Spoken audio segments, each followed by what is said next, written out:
This was on the agenda 1 month ago, and it passed 5-0. And it just seemed like, oh yeah, let's regulate e-bikes for children under the age of 12. It seemed very common sense and responsible. And boy, did we get bombarded with phone calls, emails, and all kinds of comments from families. So I want to address that in a second, because what ended up happening is 2 weeks ago, it came back on the city council. And this time, instead of a 5-0, we were missing the mayor and one council member. It looked like it was going to fail, so it was called off and postponed till tomorrow night, where we will have a full city council. So in a nutshell, this pilot program prohibits children under the age of 12 from being able to operate a Class 1 and a Class 2 e-bike. If it is enacted, the first 60 days, those kids would get a warning. After the 60 days, they could face a $25 fine. If the child or their parent does evidence of they took a bicycle safety class, that fine could be waived. And there won't be, because these are children, there won't be any records this won't go on their records. So anyway, a lot of people, this is what's interesting too. Since the vote a month ago, I've taken what I'm calling a crash course, excuse the pun, on e-bikes. And I've even gone to Trek Bikes and talked to a gentleman named Leon, who knows bikes like that guy on Jaws New Sharks. So the guy really knows his e-bikes. And so an e-bike, the Class 1 e-bike, low speed, you pedal. And it's pedal assisted, and the battery helps you. The small motor helps you. And you're probably gonna know more than I do on that. A Class 2 e-bike is a low speed throttle assisted. You can actually take your feet off the pedals and the bike's still gonna ride for you. That's all we care about right now is Class 1 and Class 2. So, one of the things that I've learned in the 4 weeks since this has happened, that a child under the age of 12, a preteen, can take a regular bike and get up to 15 miles an hour. So when you have a parent that has an e-bike and they've adjusted it to 6 miles per hour, they're being very, very safe. So I've changed my mind on this vote, and I'm here today hoping that my colleagues do as well. And the reason I changed my mind, first and foremost, was the parents. So La Mesa is a densely packed city. Every day, everybody's learning that the parking is getting scarcer and scarcer and scarcer. It's highly packed with homes, apartments, businesses. And so people are starting to discover these e-bikes as a way of getting around and a way of avoiding the parking problem. So we have families who moved here so that they could travel to the village and have breakfast, go to the farmer's market, and they're with their 9 and 10-year-olds on these little e-bikes. And if this law is enacted, they're breaking the law now, and the joy of riding their bikes together is taken out of the window. Also, this pilot program does nothing to address the real problem. The real problem are teenagers riding recklessly, and that's what we've been hearing. I've been hearing it from constituents, and I'm sure my colleagues have too. But you've got these teenagers who are almost traveling in packs now. They're doing wheelies, they're weaving in and out of traffic, they're speeding. They're causing other people to get into almost accidents, and we're hearing it from everyone. Do something. Well, tonight's pilot program is not doing something. It's pretending to do something. So this would. So if we enacted this pilot program, nothing would change. Every day we'd still see the same teenagers. The only thing that would change again would be the families that use their that drive or ride their bikes with their 8, 9, and 10-year-olds. I think that the way to address this problem is it's already against the law to speed, and it's already against the law. You can't do a wheelie and to weave in traffic. That is reckless riding. So the LMPD needs to crack down on that.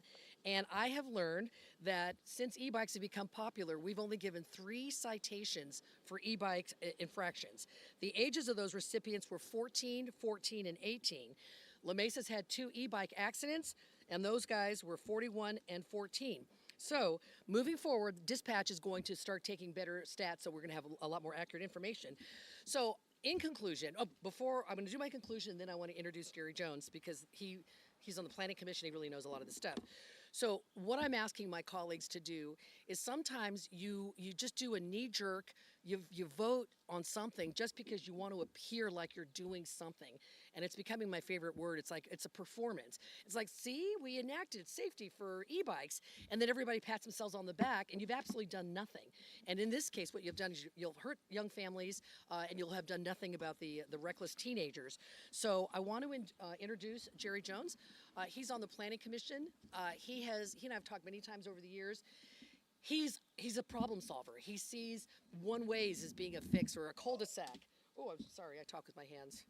I'm glad it was you and Yeah. not me. Oh, yeah. You may have to help me with that. Okay. Not angle that correctly. Okay. I'm gonna stop touching. Okay. Yeah. Woo. And so, Jerry Jones, I think you got here on your e-bike. I did. I Yeah. did. And he promised not to do a wheelie. So. I promised I can't do a wheelie.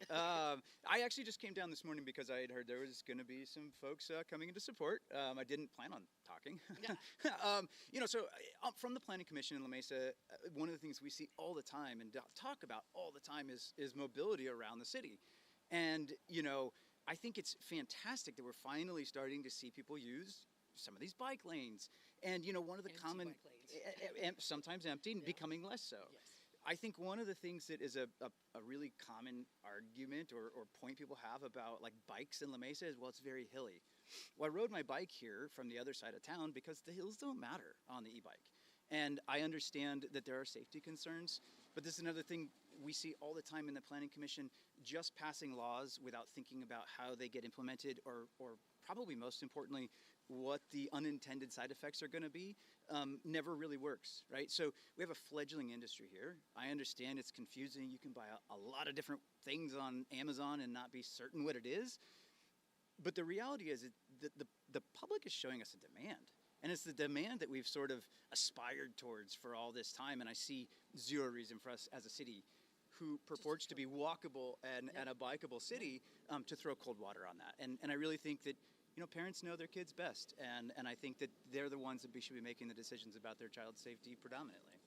I fully agree. And to add on to that, too, it's fascinating to me that there has been a push so hard for turning La Mesa into a biking community.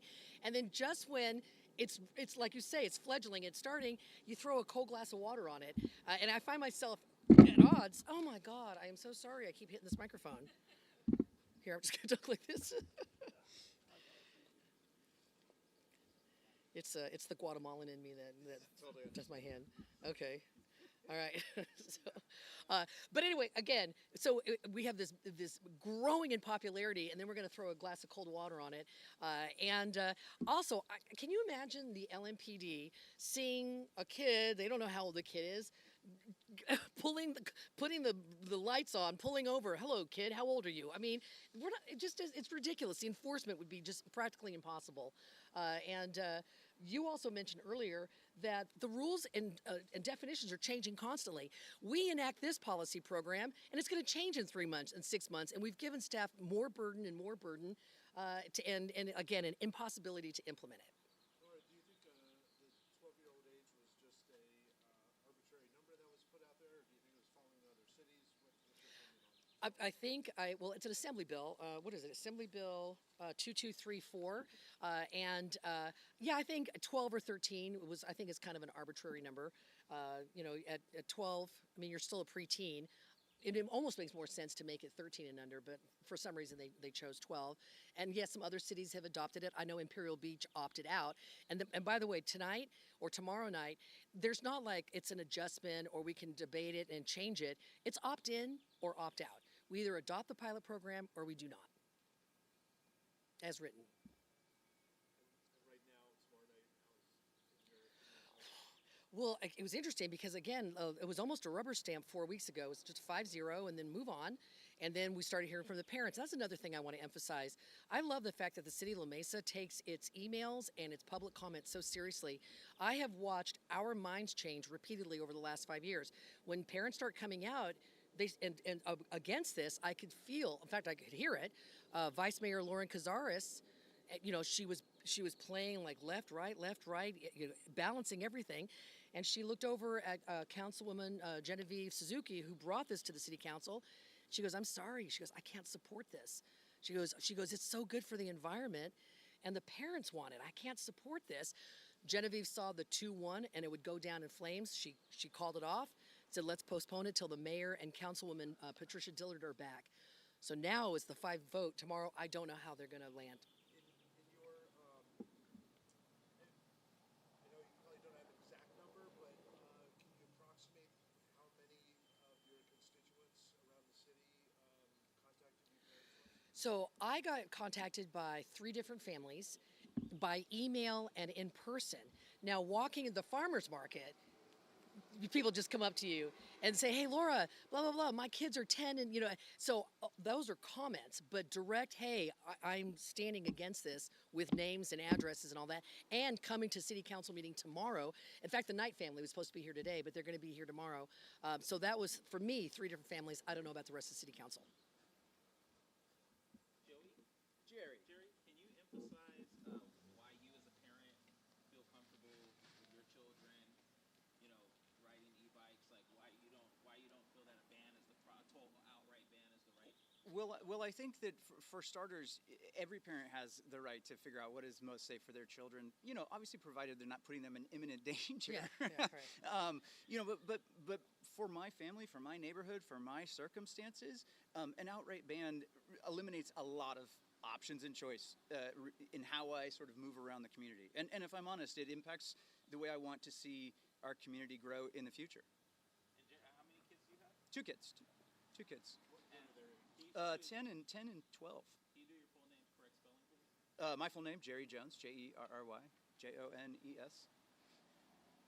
And again, La Mesa is promoting itself as a walking, biking town. Up until e-bikes, only 0.6% of people got around on bicycles in this town, which is why it was so frustrating for me for all the money we spent on bike lanes and bike lane consultants. But these e-bikes are a game changer. And, anything that promotes outdoor and family togetherness, to hear a mom and dad talk about they can't come to farmer's market with their 9 and 10-year-olds anymore, I can't stand that. That's horrible. That's why you live here. If I may just very briefly, the thing that I think you see if you go to a school these days, virtually 100% of the bikes are e-bikes. Yeah. And the reality is those bike racks were much emptier in years past, right? Yeah. And so what we're seeing is this resurgence of kids out in the community. And I think that sometimes that's, scary to some of us as parents, but but the kids are doing what we want them to do. Yeah. And every single one of those bikes that's not at that school, that's one more car that's going to be doing those drop-offs and pickups. Yeah, that's true. That's true. Jerry, in your opinion, is it a few bad actors ruining it for everybody? It's hard for me sometimes to understand why people Yes. forget being kids. Sometimes kids do dumb things, and it is important Yeah. as a community to Yeah. police those kids. I stopped a couple of kids the other day thinking about doing a wheelie at the light. Pulled up next to them and I said, whoa, guys. No way, dude. That's how they're going to get rid of these things. You know what? They were really polite. Yeah. So, Yeah. yes, it's a few bad actors. Yeah. Were you on your e-bike at the time? I was not, actually. I was in my car and I did feel a little weird about it. But but I talk to e-bikes around town all the time. Yeah. It's the daredevil nature, and also too the posting of it. Those wheelies get a lot of likes. So. Yeah. But I think that the key is it's important for parents to be the parents and make the choice. I think it's important for us as a community to support the growth of those kids, even in difficult times. And I think it's important to have common sense legislation. The best deterrent, imagine you're a 14 or 15-year-old kid and you just got a LMPD ticket for doing a wheelie on University Avenue, and you got to bring that ticket home. Okay, that parent's going to do something about that. That parent's going to be angry. That parent might ground that kid or take the bike away from him or give him some certain parameters. I think the fastest way to get reckless e-bike riding off our streets is for the LMPD to start giving reckless riding citations. It's already against the law to speed. It's against the law to do wheelies. It's against the law to weave in and out of. It's called unsafe operation. That's the fastest, best way to nip this problem in the bud and leave the young families alone. Councilwoman Lothian, I think one of the concerns that you've raised is that there's not enough data that even shows how many kids are popping these lilies, how much illegal riding is going on in the city. We've given 3 tickets. Yeah. And a lot of times something terrible happens and you rush to do a law to protect so it doesn't happen again.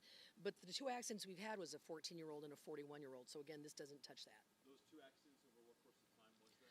I asked the chief, I said, go back as far as you can. And so, Do we have on record? yeah, that's what we got on record. Yeah. When did they happen?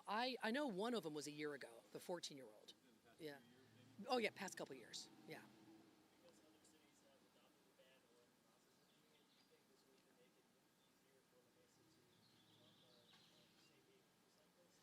Okay, so if La Mesa chooses not to? Okay, I think that if we choose not to do it, we're going to be sending 2 messages. Number one, we're sending a message like, hey, we listen to families. And the second one is like this: we want to embrace what the e-bike culture can bring to La Mesa, because again, the parking here it's hit crisis proportion. The only way around it is a $60 million parking structure or starting to allow these e-bikes everywhere. No, the only thing we had is at the last council meeting when you could see my vote going from a yes to a no, and Vice Mayor Cazares' vote going from a yes to a no, and then Councilwoman Suzuki putting a stop to the. She knew she was going to lose. That's it. Other than that, there's been no conversation. Yeah. Okay. Okay. All right. Well, thank you. That concludes our press conference. Jerry Jones, thank you so much for showing up. Yeah, thank you. Yeah, Thank appreciate you. it. And thank you too, guys. How the Cowboys prospects? Oh gosh.